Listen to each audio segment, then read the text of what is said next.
예, 서울 성북을의 김남국 국회의원입니다. 금감원장님, 네, 가상자산거래소는 금융회사입니까? 지금 금융위 부위원장님 얘기는 금융회사에 준하는 내부 통제 시스템을 도입하도록 하겠다 이렇게 했는데 이미 저희는 가상자산거래소는 금융회사로 알고 있는데 그리고 금융회사에 걸맞는 내부 통제 시스템을 갖춰야 되는데 지금까지 금융회사로 보고 감독을 해왔습니까? 안 했습니까?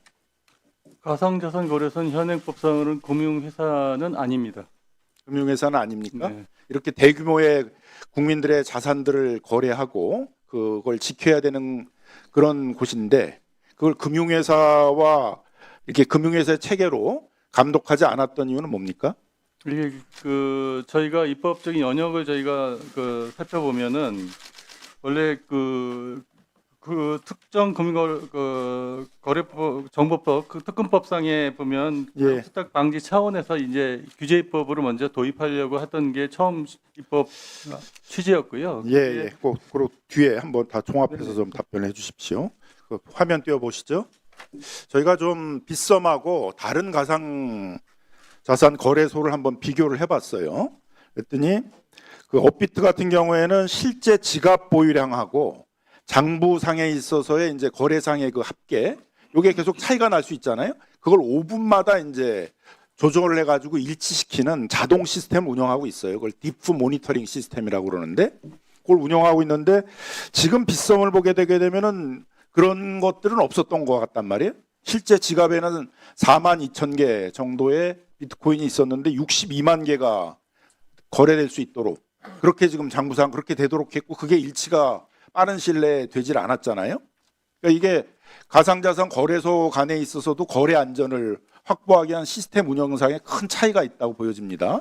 그래서 왜 이렇게 큰 차이가 있는데도 이런 부분들이 제대로 감독되지 않았는지 뭐 그런 점에 대해서도 금감원하고 또 빗썸 측에서도 한번 얘기를 해주십시오.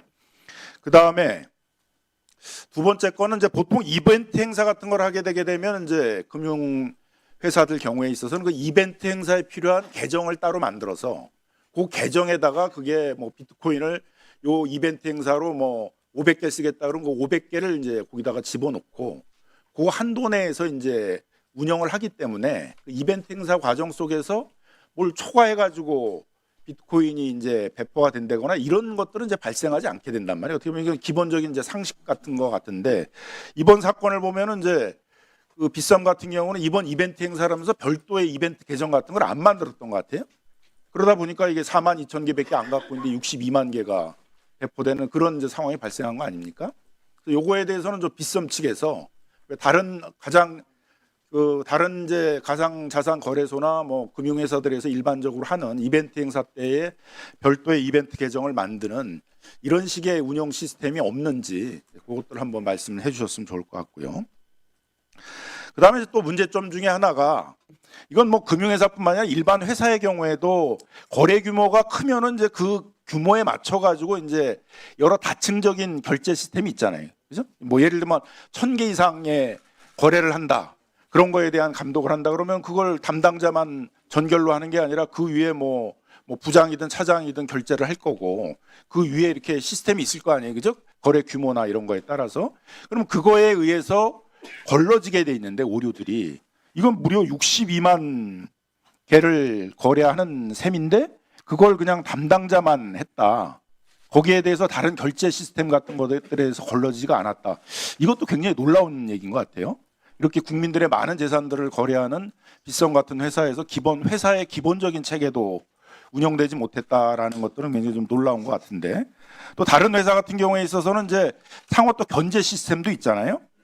그것도 사전 검증하는 그런 팀들도 회사 안에 좀 있게 되고 또 모니터링하는 팀도 있게 되고 그래서 그게 또 상호 견제 과정 속에서 이런 오류들이 크게 발생하지 않도록 하게 되는데 왜 이런 시스템이 빗썸에는 없었는지 이런 것들이 상당히 의문입니다. 그래서 두 가지 다 의문이에요. 일단 빗썸이라는 회사 자체도 왜 이런 회사들이 갖춰야 되는 또는 금융회사가 갖춰야 되는 기본적인 내부 통제 시스템을 안 갖추고 있었는지에 대한 것도 의문이고 아무리 뭐 금융회사가 아니라고 그러지만 이미 금융회사처럼 많은 국민들의 금융자산들을 거래하는 곳에 대한 감독 과정에서 이런 내부 통제 시스템이 안 갖춰 있는 것들에 대해서 왜 사전 점검을 못 했는지에 대해서도 의문입니다. 그 부분에 대해서 빗썸하고 우리 금감원에서 자, 우리 금감원장님 먼저 답변하시는. 금융위원회 부위원장님 먼저 답변하세요. 제가 네. 먼저 금감원장님 먼저 답변하세요. 네네. 일단 그 말씀 주신 게 금융회사 수준으로 규제가 돼야 되는 것에 있어서는 저는 개인적으로 전적으로 공감하고 의원님 말씀에 지금 전적으로 동의하는데요. 지금 현재 현행법은 어떻게 되어 있냐면 그 내부 통제 기준이나 위험 관리 기준에 관한 것들도 가상자산 이용자 법에 규정되어 있지 않습니다. 이 부분들이 다 자율규제 체계로 지금 그 운영되고 있는 제도적 한계가 있다는 걸 먼저 말씀드리고요. 그 다음에 이제 그 아까 말씀해 주신 것 관련돼서도 이제 업비트 관련된 부분도 5분 간격으로 된다 그러는데 이 부분에 관련도 저기 정책 당국하고 국회에서 한번 논의를 해보실 텐데 5분이 과연 적절한지 실시간 연동이 돼야 되는 거 아닌지에 관한 부분을 한번 검토를 해보실 필요가 있습니다. 가령 삼성증권에서 이제 그때 그 문제가 발생했을 때 그 보완을 했을 때 어떻게 됐냐면 시스템 상으로서 저기 그 총 발행 주식 수를 넘는 부분은 입력 자체가 안 되게 전산 시스템이 정비됐습니다. 그때는. 근데 여기도 이 부분이 그 실제 보유 잔고하고 장부상 잔고가 실시간으로 일치되는 연동 시스템들이 돼야지만 시스템상의 안전성이 확보되거든요. 이 부분에 가는 것들을 2단계 입법에서 보완해 주시면 좋겠고요. 이 5분도 사실은 짧은 게 아닙니다. 굉장히 긴 겁니다, 지금. 그래서 이 부분에 가는 것들 제도적 보완의 필요가 있고 저희가 그걸 왜 못했느냐에 관한 부분에 대해서는 그 핑계이긴 합니다만 이 부분에 관한 그 자율관리 체계의 한계, 제도 한계를 철감하고 또한 저희도 그 부분의 지적이나 이런 것들을 계속했는데 규제 체계가 자체가 없습니다. 이 부분에 대해서 위반을 하더라도 그 이행을 강제할 방법은 지금 없다는 것은 먼저 말씀드리겠습니다. 그 부위원장 답변할 게 예, 있습니까? 말씀하신 내용이 우리가 가야 될 내부 통제의 기준을 이제 김남근 의원께서 지적해 주셨고 저희가 2단계 입법에 동 내용을 반영을 하고 그 강제력을 갖도록 그렇게 준비를 하겠습니다. 상시적인 감시가 돼야 되고 이런 중요한 사고 발생 우려가 있으면은 다층적이고 복수의 어떤 통제 장치가 있는 것들이 금융회사는 잘 마련되어 있는데 그 내용을 저희가 빠른 속도로 2단계 입법에 반영을 하도록 지금 준비가 되어 있습니다. 자, 빗썸의 이재현 대표 답변하세요. 네. 그 질문하신 그 내용에 답변 드리기에 앞서 아주 짧은 시간 동안만 그 저희 사과의 말씀을 좀 드리도록 하겠습니다. 존경하는 위원장님 그리고 정무위 위원님, 그 디지털가상거래소 빗썸의 이재현입니다.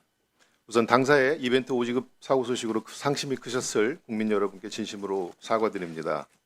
또한 대한민국 디지털 자산 시장을 신뢰해 주신 고객 여러분과 또 건전한 산업 발전을 위해 불철주야 노력하고 계시는 의원님 그리고 금융당국 관계자분들께 감히 헤아릴 수 없는 심려를 끼쳐드린 점 진심으로 사과드립니다. 이번 사고의 최종 책임자로서 진심으로 머리 숙여 다시 한번 사과드리겠습니다.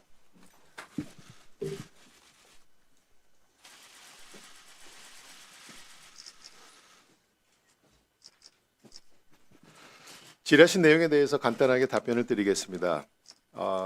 실시간 대사 시스템과 관련해서는 금융위원 감독원장님도 말씀하신 것처럼 저희는 이제 총 보유하고 있는 그 디지털 자산의 그 정보를 실시간으로 확인을 하고 있습니다.